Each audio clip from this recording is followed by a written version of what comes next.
New York کے علاقے سٹیٹن آئلینڈ کی سب سے بڑی پاکستانی مسجد ایک ہائی اسکول کے سامنے واقع ہے۔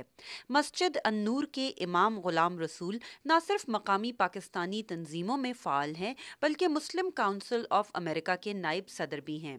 بن لادن کی ہلاکت کے بعد پہلے جمعے کے خطبے میں انہیں کیا کہنا ہے، اس کے بارے میں انہوں نے پہلے سے سوچنا شروع کر دیا ہے۔ ہم تو پہلے اللہ کا شکر ادا کریں گے، دوسری یہ ہے لوگوں سے کہیں گے کہ بھئی ایسی تنظیمیں، ایسی آرگنائزیشنز جو اس طرح کے میس میں انوالو ہیں، پلیز سٹے اوے۔ اس سے جو ہے ہمارا ذاتی نقصان بھی ہوتا ہے، ہمارے مذہب کا نقصان ہوتا ہے، ہمارے دین کا نقصان ہوتا ہے، اور ورلڈ وائڈ جو مسلمانوں کا امیج ہے وہ خراب ہوتا ہے۔ امام رسول اور کمیونٹی کے دیگر لیڈرز کو اس بات کی بھی فکر ہے کہ چونکہ بن لادن کو پاکستان میں ہلاک کیا گیا ہے تو اگر اس کے جواب میں کسی پاکستانی یا مسلمان کو لفظی یا عملی تعصب یا کسی کی نازیبا حرکت کا سامنا کرنا پڑا تو اس سے کیسے نمٹنا ہوگا۔ لوگوں کے ساتھ بات کیسے کرنی ہے،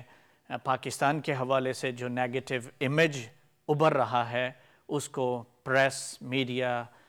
ہر سٹیج پہ جو ہے کیسے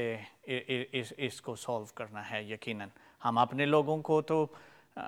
یقیناً بتائیں گے، کہیں گے، ایجوکیٹ کریں گے تاکہ ہر لیول اور ہر سٹیج پر جو ہے ایک پازیٹیو امیج اور پازیٹیو امپریشن جو ہے ہمارا جائے۔ دوسری طرف نیو یارک کے مشہور علاقے جیکسن ہائٹس کی جامعہ مسجد حنفیہ ہے جس کے امام حافظ عبدالقدیر ہیں۔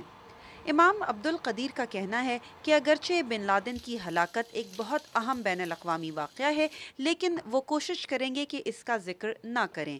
کیونکہ ان کی کوشش رہتی ہے کہ اپنے خطبے میں سیاست سے دور ہی رہیں۔ ویسے یہ تو ہمارا موضوع تو نہیں ہوگا، کبھی نہ یہ موضوع ہوا ہے اس کے متعلق،